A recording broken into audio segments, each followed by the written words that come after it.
يا صباح الخير عليكي. امبارح كنت بسألك هو انتي بتصحي ازاي؟ النهاردة بقى هنشوف انتي بتنامي ازاي.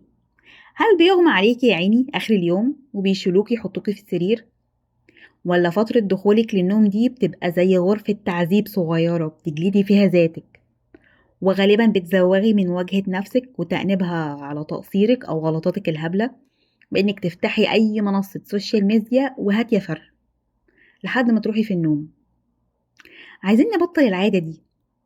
يعني زي ما قلنا نفتكر حبنا القديم عشان نصحى مبسوطين من النوم ان احنا هنعمل حاجة بنحبها، عايزين كمان ندخل السرير وقلبنا قلب طفل مبسوط لسه راجع من الملاهي، بشعور اسمه الامتنان.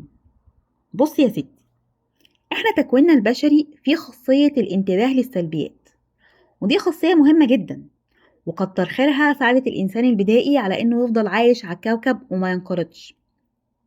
بسببها بيشوف الخطر جاي منين ويبعد عنه، بيعرف الخازوق هيجيله منين ويتلاشاه. ولحد دلوقتي الخاصية دي اللي هي التركيز على السلبيات لسه موجودة جوانا، رغم إننا ما بقيناش محتاجينها قوي عشان نحافظ على بقائنا على قيد الحياة.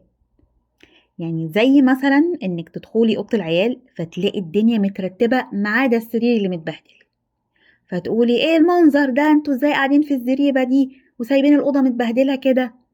ما خدتيش بالك ان المكتب مترتب، ان الهدوم متعلقة على الشماعة، السرير بس هو اللي عليه أطباق ولعب وكتب وفي مهرجان. أو زي جوزك، إيه لما تبقي عاملة أكلة حلوة ومبسوطة بيها، بس تلاقيه بيقولك البامية دي كان ناقصها 5 نقط ليمون ونص عشان تبقى حلوة. بتحسي وقتها ان انتي اللي هتتنقطي مش البامية. مثال كمان، بحب انا قوي اقول امثله. وانتي مثلا بتغسلي وشك الصبح اكتشفتي في حبايه طالعالك في دقنك، يومك كده باظ وتعكننتي، سايبه وشك كله وبس الحبايه دي هي اللي هتخلي وشك وحش. او ابنك مثلا يجيب درجات حلوه في كل المواد ما عدا الحساب، او بقى اسمه دلوقتي الماث، فانتي بدل ما تقولي له برافو عليك وتبقي مبسوطة بيه ان هو يعني جاب درجات كويسة، تفضلي تقطمي فيه، وازاي ابوك يبقى مهندس وتطلع خايف في الماث يا شماتة أبلة فيا. التركيز على السلبيات ده رغم انه له مزايا، لكن كتره بيفقع ومرهق، ويحسسك طول الوقت بعدم الرضا، ويخليكي مش عارفة تشوفي النعم اللي انتي غرقانة فيها، وتلاقي عيالك مش عايزين يقولولك حاجة علشان بيتجنبوا تقطيمك ليهم. حلو إنِك عايزة كل حاجة تبقى حلوة وماشية صح، وبتفتكري إنِك لما تصلحي الأخطاء ده هيخلي الصح يكتر حواليكي، بس طلع لأ، مش كده. مش التركيز على السلبيات هو اللي هيظبط الدنيا. هضرب لك مثال قرأته في كتاب، بيقولك يا ستي ابنك عمل شكل بالصلصال، يعني نحت مجسم بالصلصال وليكن شجرة. الولد عمل أجزاء من الشجرة دي حلوة قوي ومتقنة، بس في حتت تانية مش مظبوطة قوي أو مشققة، فانت هتبقي مهتمة انك تخليه يسد الشقوق دي علشان يحافظ على الشكل حلو، هتفتكري لو سبناها كده ممكن الشكل يبوظ. في حين ان الصح اننا نتكلم معاه عن الاجزاء الكويسة في الشكل اللي عملها حلو، وهو هياخد باله ان في حتت في الشجرة مش مظبوطة زي الاجزاء اللي احنا شكرناه عليها. فبالتركيز على الايجابيات هتتلاشى السلبيات بالتدريج. فاحنا محتاجين نحس بالامتنان لكل حاجة حلوة بتعدي علينا، علشان كل حاجة تمشي صح. تركيزنا على الإيجابيات ونقاط القوة هيقلل السلبيات. مارسي الشعور بالامتنان كل يوم قبل ما تنامي، ومع الوقت هتشوفي بس الحاجات الحلوة، وولادك مش هيبعدوا عنك بسبب كتر تقطيمك، وصحابك هيحبوا قعدتك، بجد هتبقي طوق نجاة. مارسيه حتى عشان نفسك، لأن الامتنان هيخليكي تدركي كم الغنى اللي انت فيه. لما تستشعري نعم الله عليكي ده هيخليكي تحسي بالرضا، والرضا مفتاح السعادة. هتلاقي نفسك بتحمدي ربنا كتير، وطبعا لئن شكرتم لأزيدنكم. غير انك بحمدك لربنا ده ذكر، وبكتر الذكر تطمئن القلوب، فهتلاقي نفسك أقل توتر وأكتر سعادة.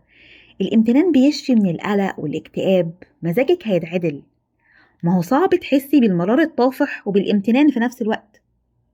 مع الوقت هتلاقي قلبك مطمئن ومحسن الظن بالله، سعيدة كده وشايفة الدنيا حلوة والعصافير تزقزق.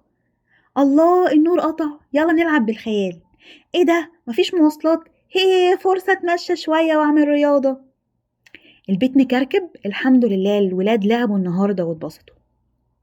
الدنيا حر، بس الحمد لله معايا مية ساقعة. ادخلي السرير، قولي الحمد لله السرير طري. الحمد لله ان في سرير اصلا. الحمد لله انا شبعانة دلوقتي. الحمد لله النهاردة المواصلات كانت سهلة. الحمد لله مشيت في الشمس شوية واخدت فيتامين د. الحمد لله الكوتشي كان مريح. الحمد لله ماما كان مزاجها حلو النهاردة ومبسوطة. الحمد لله الولاد أكلوا أكل صحي. الحمد لله عندي ودان بسمع بيها وعين بشوف بيها من غير ما أتألم. الحمد لله بعرف أقوم وأقعد وأمشي من غير ما أصوت من الوجع. الحمد لله إن عندي رجلين أصلا. الحمد لله مسلمة مؤمنة بالله، عندي رب ألجأ له. الحمد لله إنه خلاني أذكره دلوقتي. الحمد لله إنه من عليا بالهدى. الحمد لله على الحمد لله. ويا سلام لو عملتي النشاط ده قبل النوم مع ولادك عشان يتعودوا هما كمان يحسوا بالامتنان. تقعدوا مع بعض في السرير وتسألوا بعض ايه احسن 5 حاجات حصلت النهاردة. ومش لازم على فكرة تبقى حاجة واو، ممكن حاجات بسيطة. يعني فتحت اللانش بوكس لقيت الساندوتش اللي بحبه.